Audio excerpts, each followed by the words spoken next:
Good evening, everyone. Welcome to our event this evening. This is Helena Thompson, and I'm a Senior Program Manager in the Department of Aviation. I'm going to allow everyone a couple of more minutes to log in, and I will be back to start the presentation at a few minutes after 6.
Hello, everyone.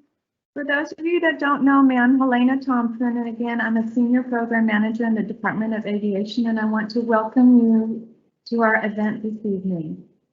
We host these community meetings quarterly with the goal of providing updates on some of the major projects we're working on, as well as soliciting feedback or suggestions on some of the ways that we can enhance our operations, and most of all, be better partners to the neighborhoods surrounding Love Field.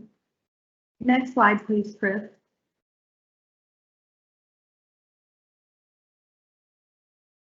You can go ahead and go one more, please. Okay, a couple of housekeeping items before we get started. If you need help at any time, you can send a question through the live event Q&A feature located on the right of your screen. Please note that your video and audio have been muted. Feel free to ask a question by using the same feature. And for our Spanish speakers, we've posted a link to our Spanish presentation in the chat, and you can also find it on our GMP website in case you're interested in following along. Next slide, please.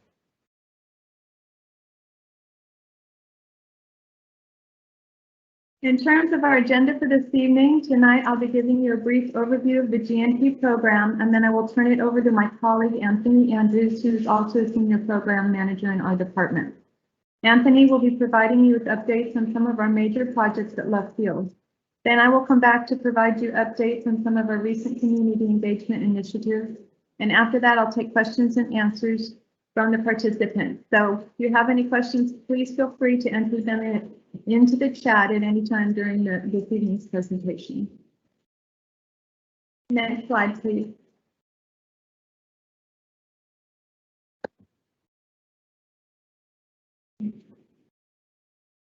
Okay, after so many months of declining passenger travel, I'm very happy to report that things have turned around for the better. We're continuing to see increased numbers of passengers and expect to have a much busier summer travel season this year than we did last year during COVID. We are so happy to see our customers back at the airport. The requirement for face masks on airport property has been extended through September 13th. So just a reminder, if you're planning on coming to the terminal or traveling anytime soon, please remember to bring a mask. Next slide.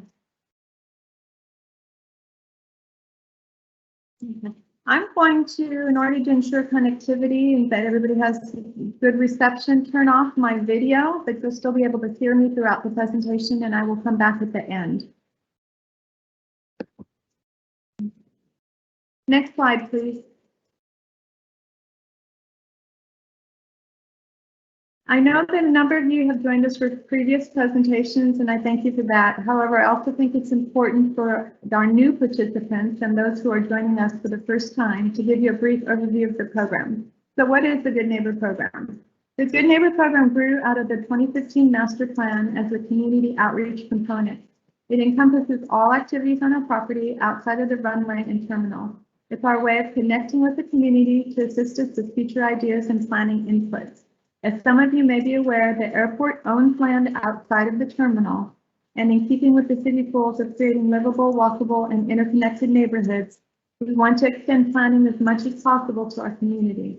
Our mission is to do all the good we can and in all the ways we can. Next slide, please, Chris.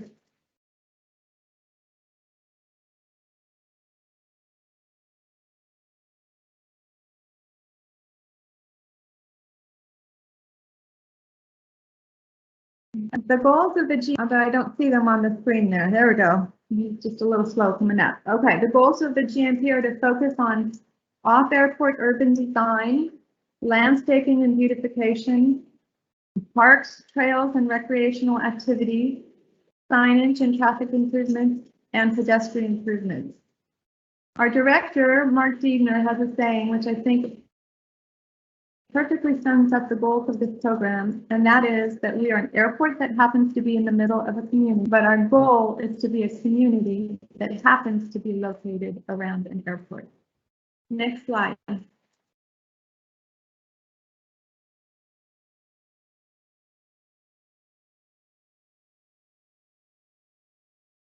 On this slide, you'll see our target areas, which basically extend all the way around the airport. Lemon Avenue to the east, Shorecrest to the north, Denton Drive to the west, and Mockingbird to the south, and of course, Pelliher Way, which is our entrance to the airport. We don't own all of this land surrounding the airport, but these are the basic boundaries where our activities stop and the community begins. Next slide, please. Okay, now I have the pleasure of turning the presentation over to Anthony Andrews, who's going to give you an update on some of the capital projects that we are currently undertaking at Love Field. Anthony? I guess it would help if I unmuted the mic. Sorry about that. Hi, Anthony Andrews, Senior Program Manager here. I work with a wonderful team here that is in charge of document control, landscaping, contracts, as well as in particular airfield project management from design through construction and closeout. 14 years in airport business, 5 of which here at Love Field. Let's get into some of the project updates. Next slide, please. One of the projects that had started as of December was recently completed is the Lemon Avenue Bluffview intersection project. In particular, this was a project that was a joint venture with the Department of Public Works, Department of Transportation, and the City of Dallas, along with Aviation, along with the Dallas Air Rapid Transit. It took a little bit of while to get it redesigned, but one of the things that's significant, and I happened to sit in the building right in front of this intersection, and because we have badging in our building, we have a lot of people commuting in and out of our building, in particular those who are leaving our building and trying to go northbound to catch a bus on Lemon Avenue. And before this intersection was in place, that was a perilous journey.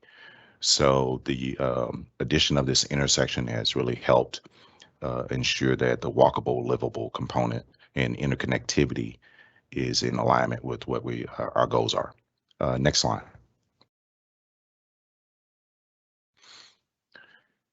One of the other projects that just started here in April is the Entry Road Enhancements project. This project is, in one sense, our director talked about how our terminal was renovated in 2014, completed in 2014, but we had an old entry to a new terminal. So this is part of enhancing that experience as those who come into the city, they can see the wonderful part of the terminal and they can experience the first ideas of what Dallas is with this enhanced road. Next slide, please.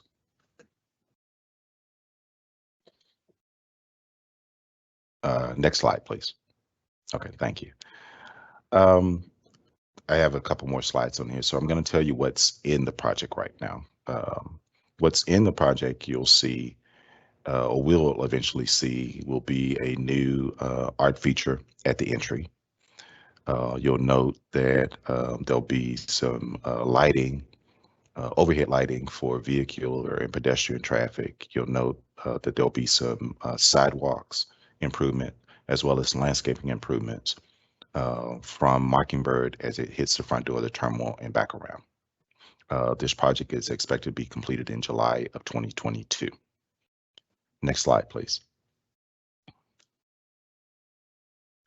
What is coming out of the project in particular is some of the old bollard lights. You'll see that in the slide to the right, top right. Those seem to have a little bit of a strobe effect at night. We're removing those and replacing those with typical overhead lights. The pavers that were along that stretch are also being removed.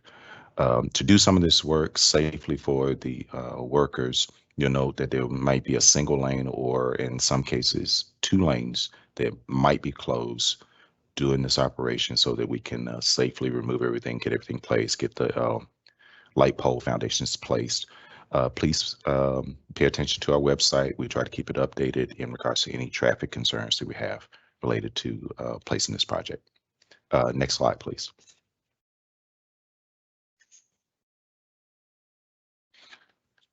Okay. One of the projects we have right now that is in design is the Lemon Avenue Streetscape Enhancements project. This is a project that is in line with what we spoke about earlier with the Bluffview intersection project that is designed to improve a walkable path around the airport. It may include some pocket parks, some increased landscaping, in particular at Midway Manor Park, as well as a portion that is a special park at end of our light lanes across Northwest Highway at the North Neighborhood Park. We will be putting in some enhancements there. There will be some sidewalk improvements along Lemon, and currently that project is at a 60% design. Next slide, please. This is another view that, as you see the transition from Bachman Lake to the far left, and you'll note some of the enhancements as it comes down Lemon and eventually transitions to Airdrome. drive there. We're working through improvements with DART and in some coordination with the FAA in regards to specialty features that we'd like to have that don't impede on air traffic but definitely improve the quality of life in the neighborhood. Next slide, please.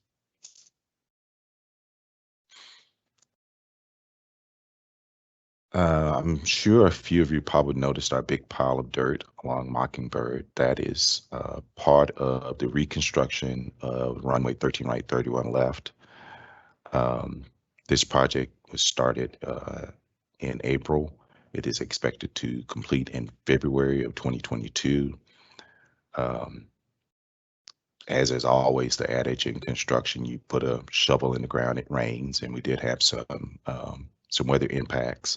We still anticipate returning the runway to service in February 2022, working through those with our partners, Flatiron, to ensure that we meet that schedule.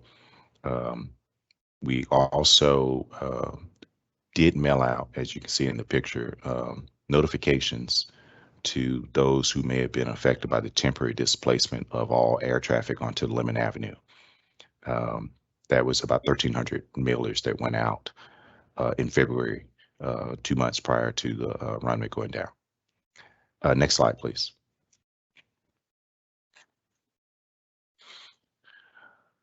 This is a phasing drawing of the runway reconstruction. We are currently, for color scheme, yellow, green, and blue. So all of those areas right now, you'll see the net effect of the pile on Mockingbird of removed construction, removed concrete pavement, taking up old lights, taking up old subgrade. We're taking out about 30 inches worth of old pavement and replacing it with about 26 inches of new pavement section. All right, next slide, please.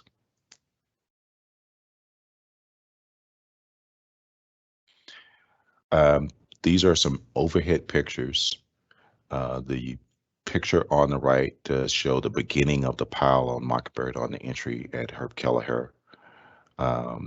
You'll see on the left the picture that is a bypass taxiway so that we can ensure one of our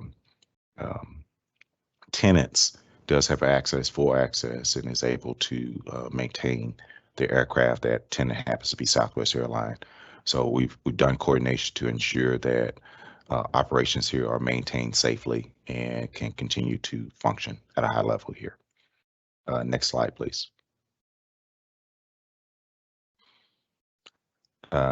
Slide on the left, I'm sorry, the picture on the left, you'll see that one of the, I guess that would have been the blue area there, the taxiway Charlie, that was removed, and a lot of the operational work that has been put into place thus far.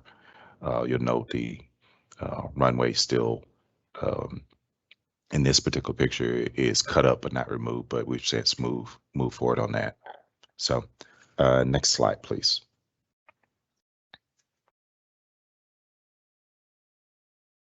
This is a reference to an FAA project that is an opportunity for them to do some upgrades while the runway 13 right, 31 left is out of service. There is a piece of navigational aid equipment on the far end beyond the runway that happens to be located in Bachman Park that is already leased to the FAA's enclosed area. They want to improve their communication to that area, so they're looking to connect from inside of the area into the inside of the airport and do that safely so that it does not interfere with any Dallas Water Utility dredging or any impact to the lake or to the park. They are still working through those issues with the Parks Department. They're expected to start construction in late 2021. And since this is an FAA project, the Department of Aviation is not the point of contact. That will be the FAA.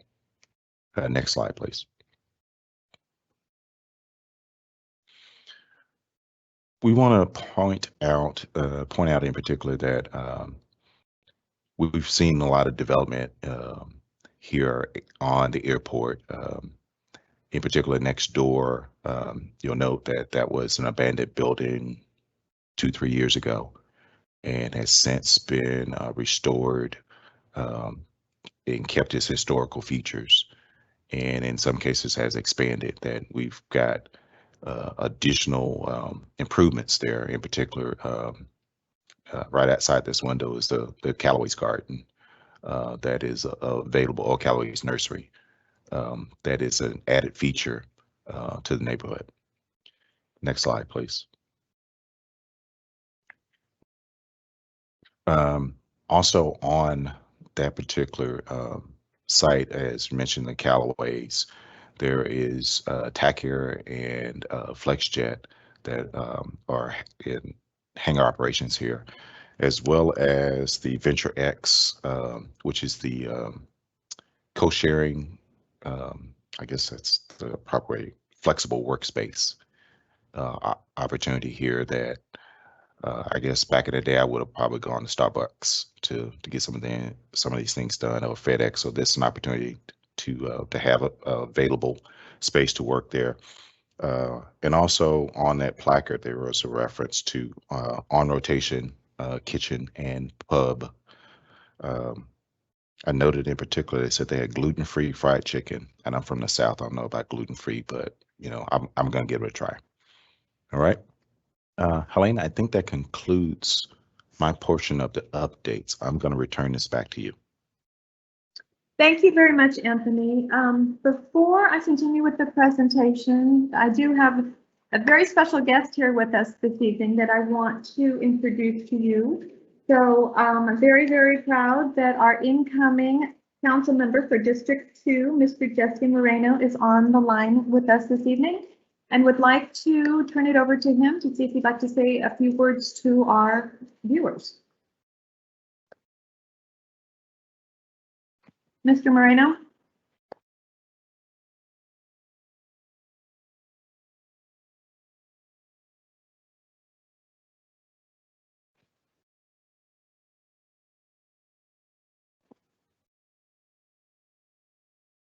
I know you're on the line, but you might be muted.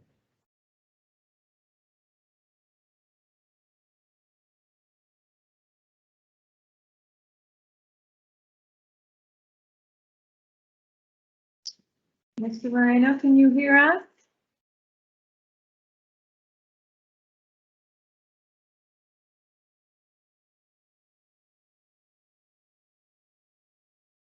Okay, Chris, I don't know if you can help him, but I'm going to go ahead and just continue with the presentation, and maybe if we can get him back online, we'll turn it over to him after I'm done in a couple slides. Okay, can you go to the next slide, please?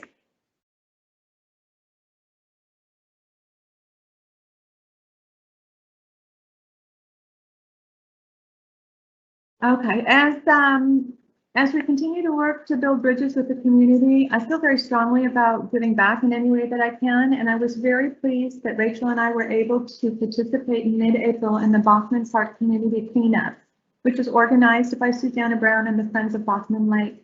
It was a wonderful opportunity to help clean up the beautiful parks, and we look forward to being able to join in future community cleanups. Next slide.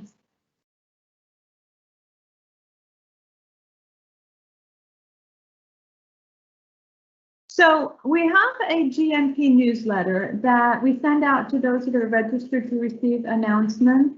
And we typically send out the newsletter in the months in between our quarterly meetings. And I included a photo of this art contest in the last newsletter. And I normally don't talk about things during the meeting that I cover in the newsletter, but this was such a wonderful event that I just wanted to take a moment again to recognize everybody who helped us make this event such a resounding success. So the Department of Aviation partnered with Love Field tenant RVR Aviation and nearby Katie Polk Center for Academically Talented and Gifted for inaugural arts contest. And we titled it, What Aviation Means to Me. We had about 30 or so contestants from art classes from grades 4 through 6, and the judging panel selected winners for each grade. So we held a pizza party in early May for all of the contestants, and you can see some of the pictures there, and provided the winners with prizes, courtesy of RBR, so thank you so much for that. Everybody had a good time, and we hope to be able to partner with RBR on another art contest during the next school year. Just in case you are interested in stopping by, the winners' art projects are currently displayed in the lobby of RBR. You can see a sampling of their art here on this slide. I'm not sure the picture actually came through, as well as the contest winners pictured in the bottom right, along with their art teacher. And once again, I really want to give a big shout out to Chris Tautenhausen, who's the VP of RBR, as well as the principal from Katie Polk, Ms. Courtney Billups, and of course, Jonathan Maples from Elm Thicket North Park neighborhood for their tremendous support of this project. Next slide, please.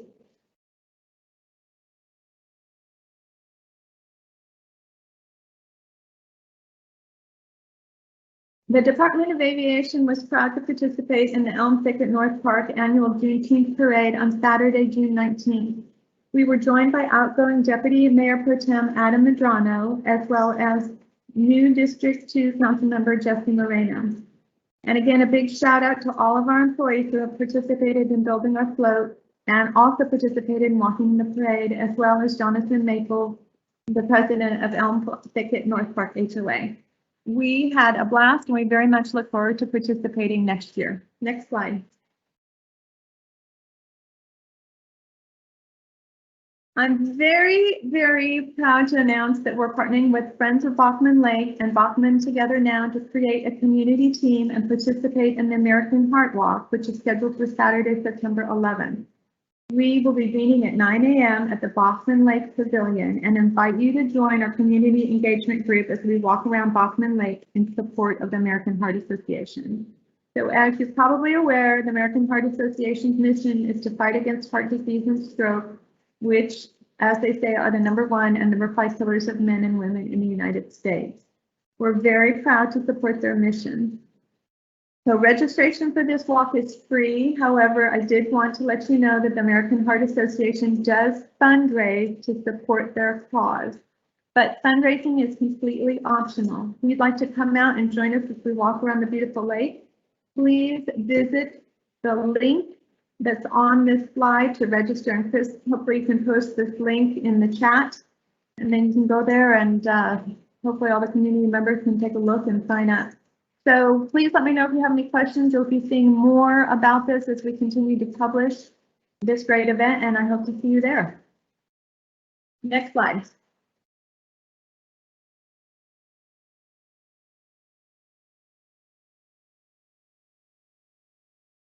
Okay, we really want to hear from you, and I have multiple ways of receiving your input. So we have a program hotline, 214-670-LOVE. I've established a program email, which is lovefieldgnp@dallascityhall.com. And then we also have a website for those of you that haven't visited. It's part of the dallas-lovefield.com website. You have to click on Good Neighbor, but that's where we end up posting all of the recordings from meetings, as well as anything else that we do that's related to the Good Neighbor program.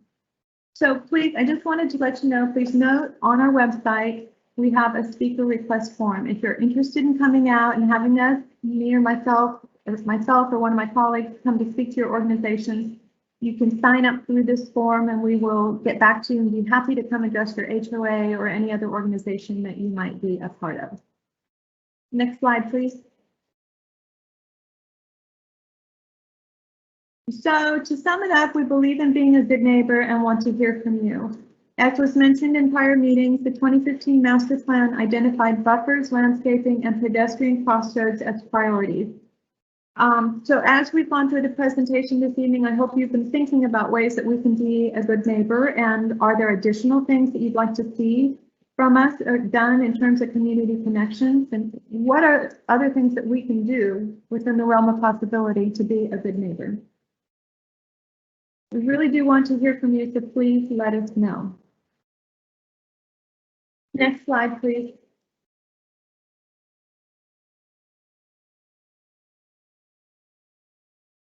Okay, before I get into the question and answer portion of this meeting, I'm going to see if Mr. Moreno is able to join us online. So, Mr. Moreno, can you hear me? And if so, would you like to say a couple words to our attendees? You'll have to unmute yourself.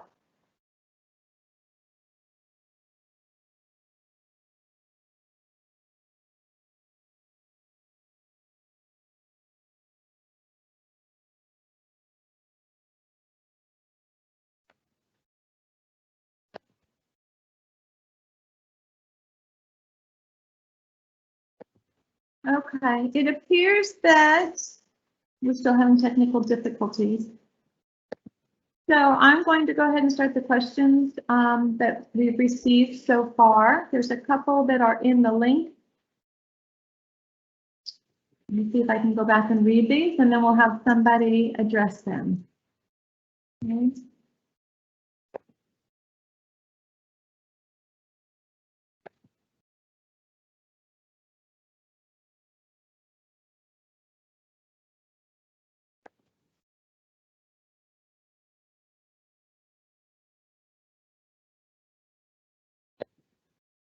Okay.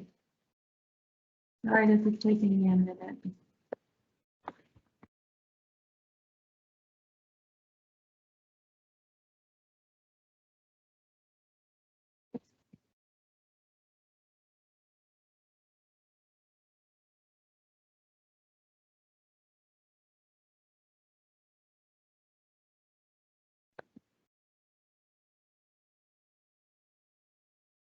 Okay, so the first question that we have is actually from Susanna Brown, and she's asking, when is the next community meeting on the Lemon Avenue Streetscape project? And then there's the second part, when will the design be complete? Ara, would you like to go ahead and answer that? Sure. Thank you for that question, Ms. Brown. We are not planning any more design related community meetings because we had a few meetings where we solicited input from the community. We are in the design phase. Once the design's done and we are ready to go to construction, which will be early next year, we will be updating the community through the Good Neighbor Program meetings. Okay, thank you, Aro. Let's move on to the next question. The next question is from Ms. Cranshaw from the Briarwood Neighborhood Association, and she's asking, would you be willing to allow a BOPA, which is batteries, paint, adhesives, and oil collection event on some airport property? There hasn't been one in our area in years. If you agree, we would need to coordinate with the city. Thanks. So now I'm going to start with you and see if you want to address this question. Thank you, Helena. This is Sana Adrisi, the Environmental Manager. I'd like to speak to Ms. Dory Crenshaw, who asked the question, and get more information before we commit. Because when we add waste to our airport, I want to make sure that we don't exceed our threshold. And Okay. Helena, this is Mark. Hi, everyone. I don't want to commit now. I'd like to commit to. Go ahead, Mark. Yeah, just thanks everyone for being here, jumping on. The hazardous waste collection is handled by Dallas County. Whether or not they have mobile operations, I know how they have the permanent hazardous waste collection center. I think it's off of Garland Road, which is meant for the entire county. I know they have pop-up events. I've seen them in the past. We will coordinate. It wouldn't necessarily be something we could do as a department since we don't have the capacity to do that, but we'll reach out to the Department of Sanitation and Dallas County that handles hazardous waste collection to see if we could maybe coordinate a pop-up event. It probably wouldn't go on Love Field proper just because of our lack of space, but we do have additional property that might be conducive to that, so we'll take that on as a suggestion and a task to us explore. Even if we can't get it with Love Field, maybe we can prompt them to have a local collection event somewhere around or near to the airport. So we'll put that on our to-do list. Perfect. Thank you so much, Mark. So our next question also comes from Ms. Brown, and it's actually addressed to me, and she's wondering how we can make these GNP meetings more interactive. And she says, as a minimum, should not every chat comment be seen by all? Also, do you think it's critical to have a registration to the meeting? It would be good to figure out how to lower the barriers to engagement. And I have to say that I agree in so much that we, our goal is to make this meeting as accessible as possible. And so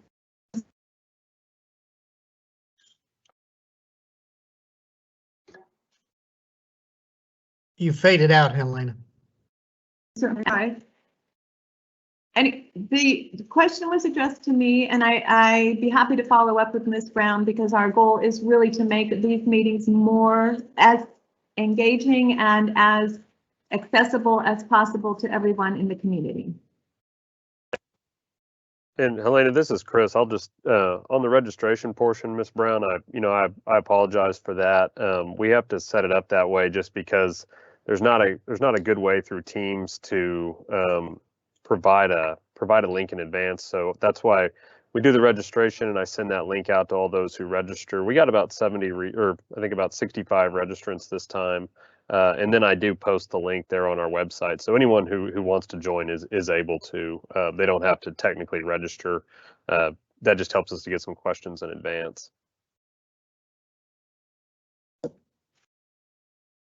Okay, let's move on to the next question.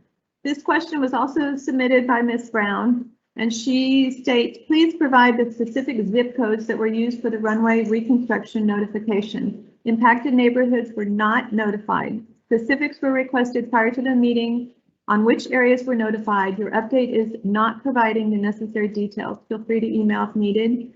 A slide showing a map of the areas covered, not covered would have been helpful. And I do want to say before I turn it over to staff to answer that this question in part, I know you did submit, Ms. Brown, a question in writing prior to this meeting, and after we're done with the chats, we will be reviewing the questions that were submitted. So part of your question will be answered in a minute by Mark, but I do want to turn it over to maybe either Cliff or Anthony to answer. Hey, Elena, this is Cliff. Let me take it. We can provide the zip codes, but keep in mind, not every household within that particular zip code would have received the notification. What the flyer went out to was those that were affected by the change of contours. And as Anthony pointed out during the meeting itself, or during the presentation, there was a 1,300 list of about 1,300 addresses that it was sent out to. In addition to that, keep in mind that we've tried to communicate through the GNP, the Love Field Environmental Action Committee, our website, and other avenues that we've posted information on.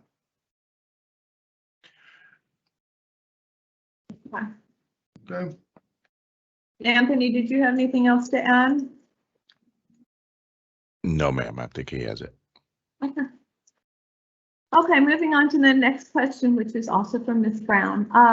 It's regarding the Lemon Avenue Streetscape. Should there be interim checkpoint meetings with the design firm to ensure they're on the right track? Do you need a community representative to participate? Aura, I'd like to start with you. Yeah, sure. So we did have multiple meetings with the community insurers. The concept that our designers are designing to was set at those meetings.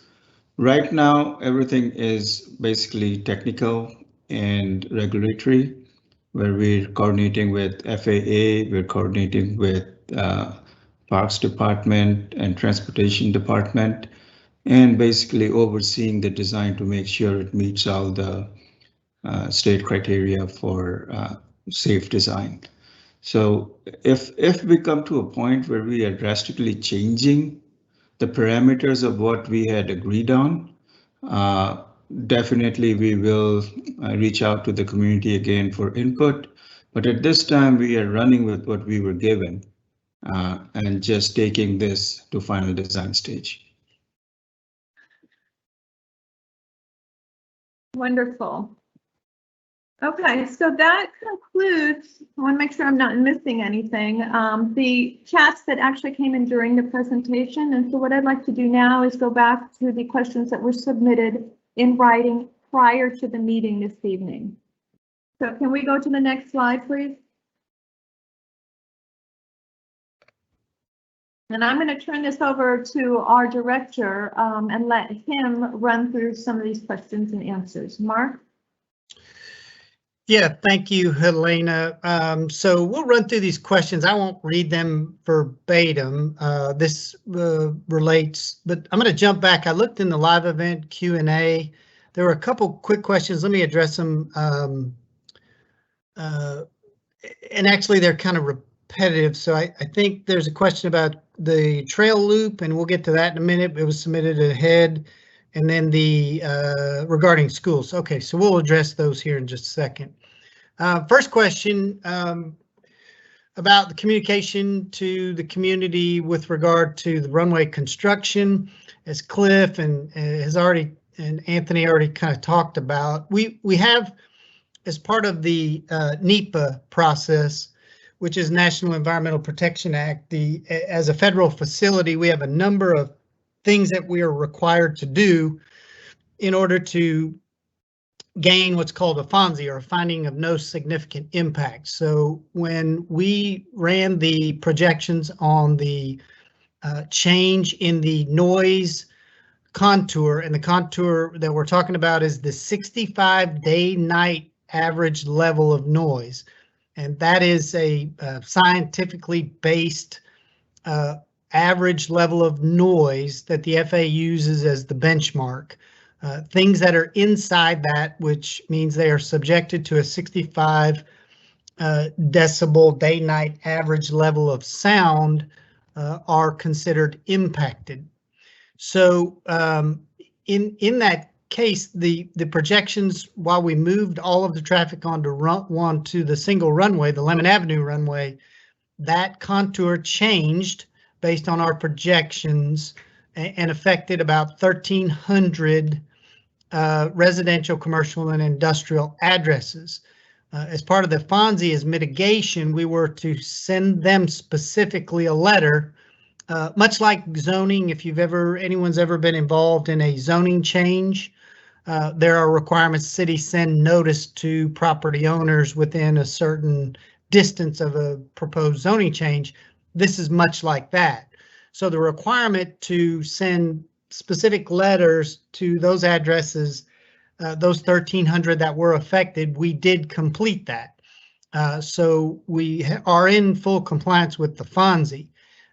In addition, as we've said, for over a year now, we've been through the Good Neighbor Plan meetings, through our community engagement meetings, we've attended some Crime Watch meetings. Everything's been tough during the pandemic, but for over a year, we have been publishing the need for the runway construction project, and that there would be a disruption in the usage of the airport because all the flights would be taken off of the eastern runway. So we have feel that we have more than met all of the requirements of community notice, certainly far beyond what's required. And so we will continue to update and educate the public as to all the activities as we have done over the past several years. So next question, please, Chris. Next question about stormwater changes. Frankly, there are no stormwater changes. During the runway project, we are making some improvements to the stormwater system on airport. I would like to remind everyone that the airport is an enterprise fund, so we are fully self-sustaining. We don't get any tax dollars. We don't rely on the city for any of the operational expenses. The flip side of that is, per the FAA regulations, we are not allowed to expend airport revenues outside of the airport. So the real issue for us, we can continue to make the small improvements we can to the stormwater system we have on airport, but ultimately where all that stormwater drains to is inadequate for the drainage that is not only from the airport, but from the neighborhoods to the east of Love Field. So until there's a solution that stormwater management as part of water comes up with to increase the capacity of the stormwater system off airport, we will continue to have, some drainage issues throughout the airport. So now, second to that, during construction, all construction projects, whether they be city or private, are required to have a stormwater pollution prevention plan in place. And the Department of, or the Office of Environmental Quality Services does regular inspections for compliance to that stormwater pollution prevention plan, and we have that in place for all of the construction activities. So really no change to any of the stormwater issues with regard to Love Field. Next question.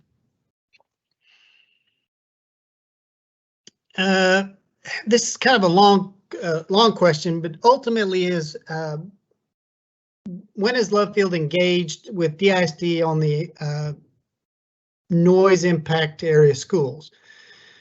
So going back to what I said earlier, the FAA only considers anything inside of the 65 decibel, or the 65 DNL, or day-night average level of sound contour, eligible for any airport funds to be expended. And in that case, the two, I think back in the 1990 or 94 and 99, there were schools that were inside of that contour, and the airport did provide soundproofing help to those. And I believe someone will correct me, Obadiah Knight was one, Rusk was the other, and I think there was one Maple Lawn Elementary. So there were soundproofing efforts done in the past. Since the 65 DNL doesn't affect any school, then the airport really does not have the capacity or ability to expend airport funds to do any additional soundproofing efforts outside that 65, which would cover a number of the schools that surround the airport. Next question. Love Field Trail Loop that was submitted in advance. So we're continuing. I think between the improvements we're making on the Lemon Avenue, that's kind of the first big step. And we really focused on that since it's on airport property that we control. We continue to work. We're planning on having a visioning session essentially with Love Field West neighborhood. We've been working very closely with them on issues on the west side of the airport. We need to coordinate with DART. They've had some leadership changes, so we're kind of coordinating with them along with the Department of Transportation, Neighborhood Planning Vitality. So we're trying to get that set up, here after probably at the end of summer, late summer, early fall, to really talk about that. We have been working along with National Park Service. We did receive a grant for technical assistance on the loop trail. So we're going to continue to work on that. Our goal is for folks to circumnavigate the airport, either walking or cycling. We are challenged on the Denton Drive corridor because of DART on the west side of Denton, and we really don't have excess property on the airport side of Denton. So we're going to continue to work and try and find creative solutions working with that neighborhood. One thing we didn't talk about, we are still waiting for, as part of that, as well as the other transportation issues surrounding Love Field. We're kind of on hold with our alternate entry analysis and recommendation until the Bachman Area Transportation Study, which is being done by the North Central Texas Council of Governments. It's my understanding that they are wrapping up that analysis and study, and that was a much broader scope, was surrounding Love Field. I think it was from Walnut on the north, 35, Inwood, Mockingbird, or kind of Inwood also down to the south. So we're awaiting the results of that to give us additional guidance, not only in our alternative entry analysis, but also we believe, and the National Park Service helped with some community survey tools, that transportation study will include a number of mobility modes, not just vehicular traffic. So we're anxiously awaiting the publication of that, hopefully here in the next couple of months. Next question. What is in place to improve noise abatement and mitigation surrounding neighborhoods on the east side, given the great increase in Love Field? So let's talk just a minute about really what's been the impact of the closure of the runway. Now, part of it we could have been a little more lucky had we started the project right at the beginning of the pandemic when the flight activity really dropped off. We're still not back anywhere. We're probably 70% of the operations where we were in 2019. The airport generally has not had a large, we certainly have had some small increase in airport operations from maybe 2015 through 2020 or 2019. They weren't significant. The 20 gate limit has really put a lid on the number of commercial activities. So we've had some small growth in general aviation. I will say that overall, our total operations, which are flights, takeoffs and landings, are still historically, no greater than they were at their peak, I think, in 2005. So there really hasn't been a big increase. Now, it has been a shift. And so I think definitely folks are noticing greater frequency of flights because they're all going off one runway. But based on the projections, the contour, the noise, that 65 contour, which really is how you measure impact, that contour really didn't expand to the east. There's certainly no residential properties affected on the east side of the airport. The sound levels midfield are lower than they are at the ends, and so the increase in the impact of noise really was on the north and south of the airport. So there really hasn't been a significant increase in flights or noise impact on the east side. Ultimately, though, going back to that 65 contour, that is the basis of what is referred to as the FAA Part 150 program, which is a program by which airports can complete a study, and then once that study is complete, that airport funds can be expended for sound mitigation efforts. So that can be, double pane windows. It can be in some climates where folks don't have central air. You can offset the cost of air conditioning so that windows can be closed during the warmer months. But given that there aren't a lot of properties affected inside that 65 contour, and certainly nothing on the east, the airport really is not able to expend any funds outside that contour. So really the east side, even though there's greater frequency, It's not really increase in effect. I see in the Q&A, Susanna, Ms. Brown published, when was the last FAA Part 150 analysis done? We have not done a Part 150 analysis. Actually, I think it's a Part 161 analysis, and then that leads to a 150 study. So not to throw a bunch of numbers up there that don't mean anything to anybody, but since the number of properties is relatively low, the airport has not undergone that study. Next question.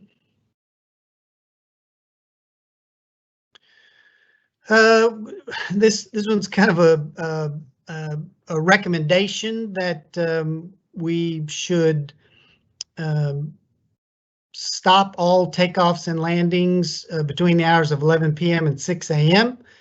However, we do not have a curfew in place. We are not able to do anything like that. The FAA holds all the responsibility for aircraft flight in and out of the airport. We have no control over that. Back in 1990, there was federal legislation passed which prevents any local jurisdiction from enacting any rules at any airport that would affect aircraft movement in and out of an airport. So we don't have any curfew. We don't have the capability to put one in place. We are obligated to be open 24 hours a day to anyone that, as part of the National Air Transportation System. So we are not in control of that. Kind of the bargain we made is, if we're going to be an airport and we're going to continue to receive federal funds to maintain our airport, then we are obligated to be open all the time, and we do not have any capability of regulating any of the flights in and out of the airport. Okay, next question. What are our plans? Well, the plan right now is, as our traffic has returned, we are reopening the Love Connection for employee parking.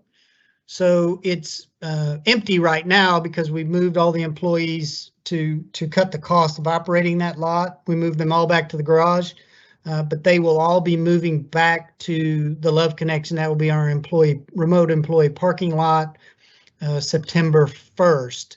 The good news is, after much difficulty, we finally have got the contractor in place to demolish the empty structures at the corner of Harry Hines and, stop me if I'm wrong, I think is that Hawes, or what's that cross street, Dawn, where we're demoing the old dry cleaner? Empire Central. Oh, Empire Central. So right across from the Manor Inn, which is the little motel right there, there was a convenience store and a dry cleaner. We bought that property with the idea that we were going to square up that lot for the Love Connection parking.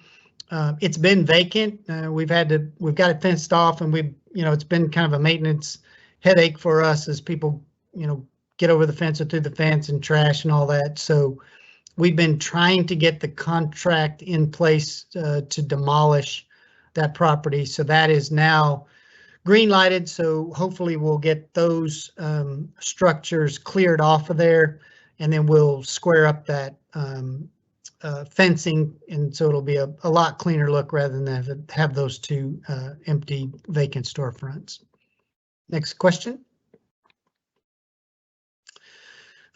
Any flooding in the rainy stretch? Well, yes, we experience flooding every time there's a heavy event on our lower roadway, going back to the sort of inadequate storm drainage system that part of the airport feeds into. So we frequently flood our lower roadway. Several years ago, we installed flood doors, which to the two tunnels at the ticket wing and the baggage claim, And so those flood walls will rise when there's flooding on that lower roadway. The good news is it generally is a temporary event. It'll rain really hard. We'll see some flooding. And then 20, 30 minutes later, the storm system catches up and everything drains back out. So it's just something we've grown to deal with. And we will continue to have that issue at the airport until the city improves the drainage system. Next question. What about addressing parking lots? We're trying to zero in. This question was submitted on just exactly which lot that was. We are trying to do our best to keep all of the airport property clean, and we'll continue to do so. I think the Love Connection, because of the inactivity, we don't have someone there daily. That sometimes trash can accumulate, just wind-blown trash around the fence. So we'll continue to do that. All of the lots that are used right now, we're doing our level best to keep those clean, but I think it's just a maintenance issue. If there's anything specific or a lot that is looking bad, you can certainly reach out to us through any one of the kind of channels we have, emailing the Good Neighbor Plan. We're very active monitoring our social media platforms. So just let us know and we'll dispatch someone out there as quickly as we can.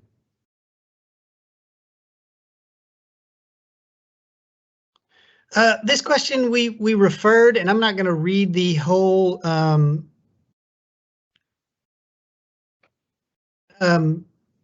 about heat island effects. So we reached out to environmental quality and sustainability, provided this long response. So the city's recently adopted the Urban Forest Master Plan in cooperation with Texas Trees Foundation to really work on that heat island. I know the CCAP program, which was adopted 2 years ago by the city, has a number of goals with regard to improving the environment around the city. So we've provided this information in these links. So feel free to reach out through these channels. Anyone has any better questions? I'm not an expert by any stretch of the imagination, so I'll have to defer that over to the appropriate departments. Okay, next question. Do you have any plans to address the noise, especially at night? Once again, the flights in and out of Love Field are not managed by the airport or by the city. It's done through the FAA. We have no ability to limit those flights. We continue to seek balanced usage of our runways so that the impact is shared among all the folks around the airport. The truth is we are an airport. The city views Dallas Love Field as an asset, both in economic impact directly from number of jobs that are supported by the airport, numbers of businesses that are take place there, as well as the overall economic impact of having a close-in airport. So, it just comes with the territory. If we benefit from Love Field, there will be aircraft noise, and it's just the necessary evil to get all the benefits of having the airport so close in. Next question.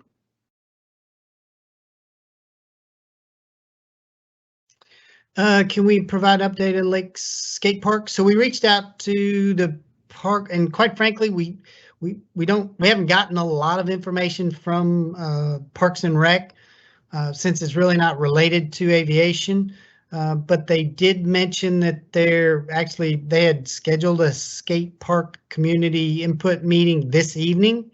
It will be recorded, so anyone who's on this and not there can certainly access and view it. And they also want to let us know that they would be participating in a Friends of Bachman Lake Neighbors in the Know meeting, which is scheduled for August 4th. So we are passing that information along.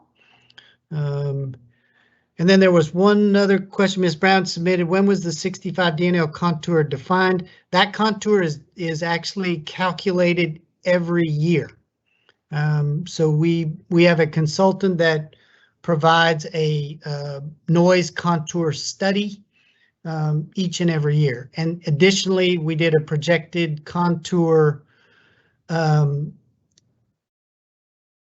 of the impact as part of the Runway project. So that was a projected contour which showed the change in the impact area. And that goes back to what we talked about earlier about how we identified those that we were going to issue out the direct notice to the impacted folks. There was another question Ms. Brown had posed in here. I'm reading it right now. It's clear the 65 is done. However, what happens outside the average ends up impacting the actual noise contours. So taking a more conservative approach regarding noise versus. So essentially, yes, the thing about noise impacts, frankly, is we measure it as an average, and we recognize that there are events, pilot activities that may impact a neighborhood or individuals because it is out of the norm. And we understand that individual impacts or specific flights over your house might seem loud. However, the methodology by which the FAA has established for measuring impact of noise is the day-night average. It's similar to a loud truck driving down your street. There may be an individual event that's very disruptive, but on average, your neighborhood street is relatively quiet. That is the methodology that the FAA has set up, and that's the one we follow. That's what the consultant uses, and so we're just following that process since it's been established as kind of the conventional wisdom on the impact of noise. I do think the FAA is, and I don't know where they are. I know last year there was a lot of discussion whether the FAA wanted to look at the science surrounding noise, average noise levels and their impact. We were really waiting to see what came out of that process. I think it was delayed because of the pandemic. But at the end of the day, as a federally funded facility, we will continue to follow the FAA's lead with regard to noise and their impacts. Okay, is that any more questions? Was that the last one? That was the last one.